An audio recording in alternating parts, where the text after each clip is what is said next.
참외, 멜론, 샤인 머스켓, 농사 명인들이 당도를 올릴 때 꼭 해주는 것들이 있습니다. 그것이 무엇일까요? 오늘 당도 올리는데 꼭 해줘야 하는 것들을 알아보겠습니다. 안녕하세요. 한센TV입니다. 참외나 멜론, 샤인 머스켓 하면 당도가 가장 중요한 대표적인 작물이죠. 그 농사 명인들께서는 당도 올릴 때 이런 부분들 꼭 해주는 것들이 몇 가지 있다는데요. 그 내용에 대해서 오늘 좀 설명을 드리겠습니다. 그 전에 구독 신청, 좋아요 해주시고 알람 설정 안 해놓으신 분들은 알람 설정 해놓으시면 그 새로운 글 올라올 때마다 바로바로 보실 수 있습니다. 그 참외, 멜론, 샤인 머스켓, 그 외 수박, 딸기까지 그 당도를 올리려면 어떤 활동을 해주느냐. 보통 많은 명인들이 하는 얘기들을 그 대표적인 이완주 박사님, 유명하신 분이죠. 그분께서 그 정리를 해서 한번 올려놓으신 내용들이 있어요. 당도를 올리려면 이완주 박사님의 말씀을 따르면 첫째, 광합성을 잘 시켜줘야 된다. 너무 당연한 얘기죠. 하지만 이 내용 하나하나는 큰 의미를 갖고 있습니다. 두 번째는 질소 12량을 줄여야 된다. 요것도 아시는 분들은 일부 있으실 거예요. 질소 12량을 줄여주면 당도가 올라갈 거다. 그리고 마지막으로는 맛에 영향을 주는 아미노산이 많아야 된다. 이 부분은 거의 대부분의 농민들이 모르세요. 일단 이 세 가지를 하나하나 좀 설명드리겠습니다. 광합성을 잘 시켜줘야 된다. 당연하겠죠. 광합성을 잘 시켜야 당분이 올라갈 겁니다. 어떻게 시켜주냐?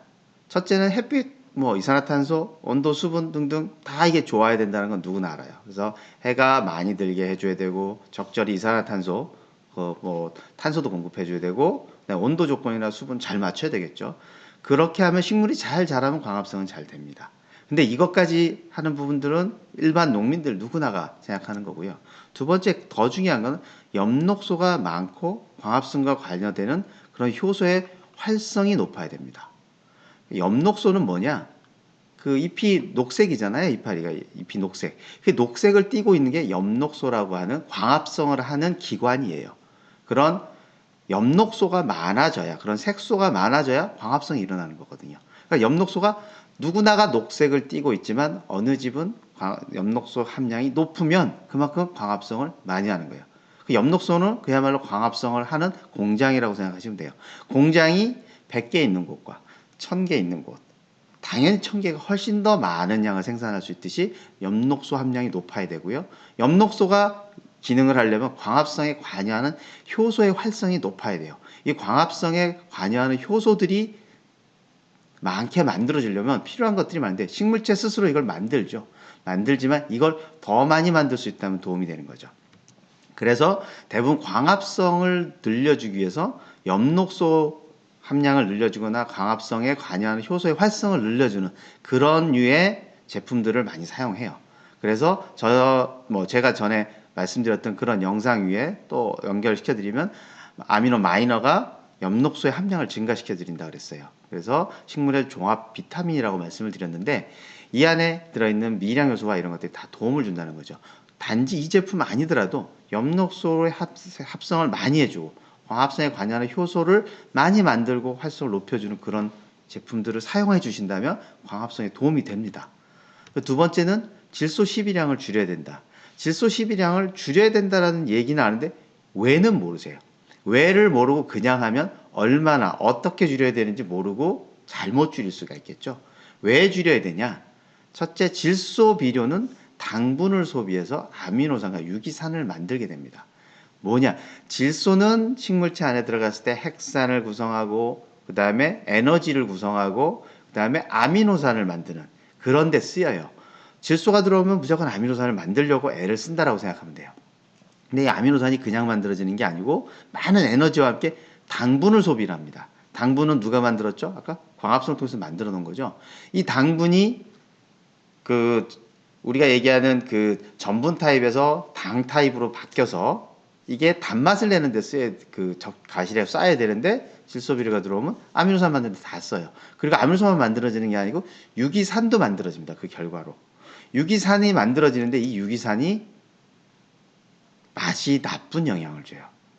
그러니까 두 가지 문제가 생기는 거죠. 질소 12량이 많으면 당분이 줄어든다.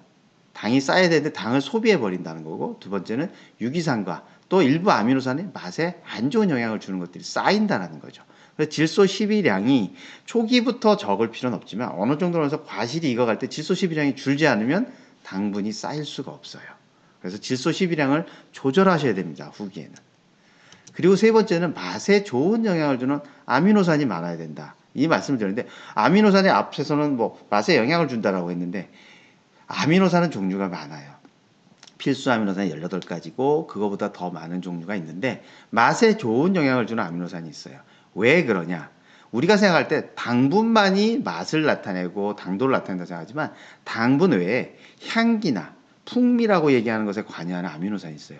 보통 먹었을 때 식감이 좋고 냄새가 좋고 이건 되게 향기가 좋아서 정말 맛있구나라고 느끼는 그런 것들에 관여하는 아미노산들이 있는데 그 아미노산이 많으면 맛이 좋아져요. 그것이 어떤 것들이냐? 알라닌, 발린, 루신, 아이소루신, 글리신, 프롤린, 페니랄란인 이런 것들이에요. 이 이름을 외우실 필요는 없지만 중요한 건 이런 것들을 식물이 많이 만들어내야 돼요. 많이 만들던가 아니면 부족한 것 같으면 우리가 줘야 돼요. 그런데 이런 류의 알라닌이나 발린, 루신, 페니랄란인 이런 것들이 들어있는 아미노산 제품은 죄송하지만 거의 없어요. 국내에 들어와 있는 제품 중에 이 제품 함량이 높습니다라고 얘기하는 거는 제가 볼 때는 거의 열의 아홉은 다 그냥 과장일 뿐이고요. 실제 이 성분은 거의 없어요. 그래서 이런 성분이 많으려면 흔한 제품은 되지 않습니다. 항상 저희가 전 세계에서 가장 좋은 제품, 가장 강력한 제품이라고 얘기하는 테라솔에는 지금 이렇게 보이스테피, 발린, 페니랄라닌, 그다음에 여기 나오는 글리신, 그다음에 루신, 아이소루신 이런 것들이 다 높게 들어가져 있어요. 그래서 이렇게 들어가 있는 제품이 아무나 되냐? 제가 왜 이 제품은 되고 다른 제품 안 되는지 이 제품과 관련된 다른 영상들을 참고하신다면 제 말씀도 다 이해하실 거예요. 그래서 테라솔 같은 제품을 주면 그 당분 외에도 향과 풍미에 관여하는 아미노산을 식물체가 만드는 것 외에도 또 공급을 추가를 해주기 때문에 맛에 좋은 영향을 미칠 수 있습니다. 그래서 명인의 당도 비법들 이 세 가지 말씀드리면 광합성을 많이 해야 되니까 엽록소나 효소가 많이 생기게 해주고 질소 12량은 좀 줄여주고 맛에 영향을 주는 아미노산이 많이 생길 수 있도록 해주시면 당도가 아주 높고 좋은 가격을 받는 경락가가 아주 높은 그런 제품을 그 작물을 과실을 생산하실 수 있을 거라고 생각합니다. 오늘도 그 몇 가지 말씀을 드렸는데요. 참고하시고 성공 농사하시길 바라겠습니다. 감사합니다.